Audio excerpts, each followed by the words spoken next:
Tractor लिएर जाँदै हुनुहुन्छ उतातिर, कतिसम्मको यो जायज छ तपाईहरुले हेर्नुहोस्।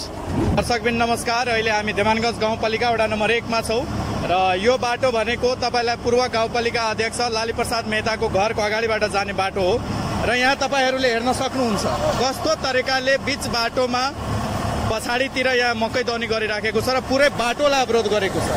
बीच बाटोमा आउने जाने सवारी साधनहरूलाई कतिको अप्ठ्यारो हुन्छ।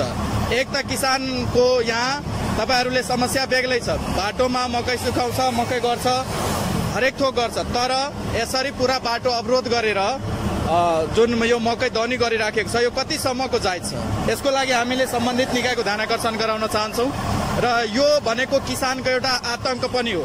यो किसानहरूले जुन सिर्जना गरेको आतंक छ, बाटोको आतंक, हामी तपाईले यो बाटोको अरू पनि दृश्यहरू हेराउँछौँ। यहाँ हेर्नु, गाडीवालाहरूलाई जान उहाँ सिटीवालाहरू आइराख्नु भएको छ, उहाँहरूलाई कतिको समस्या भइराखेको छ। म उहाँलाई भन्न चाहन्छु, उहाँ हेरोस् कस्तो तरिकाले यो बिच बाटो पुरा बाटोलाई जाम गरेर यो चाहिँ गरिराखेको अवस्था छ, तपाईहरुले हेर्न सक्नुहुन्छ। उहाँ अहिले गाडी लिएर उहाँ उभ्नु भएको छ, तर उहाँलाई जाने बाटो चाहिँ यहाँ छैन।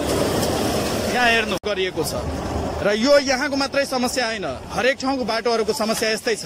यो खुलेआम आतंक होइन भने यो के हो? यहाँका स्थानीय जोहरू छ उहाँहरूले मकै पनि सुकाउनुहुन्छ, बिच बाटोमा मकै दौनी गर्नुहुन्छ, बाटो अवरोध गरेर यो ट्र्याक्टरले गरेको छ। अहिले हाम्रो क्यामेरा आएपछि उहाँहरू यो ट्र्याक्टर लिएर जाँदै हुनुहुन्छ उतातिर, कतिसम्मको यो जायज छ तपाईहरुले हेर्नुहोस्।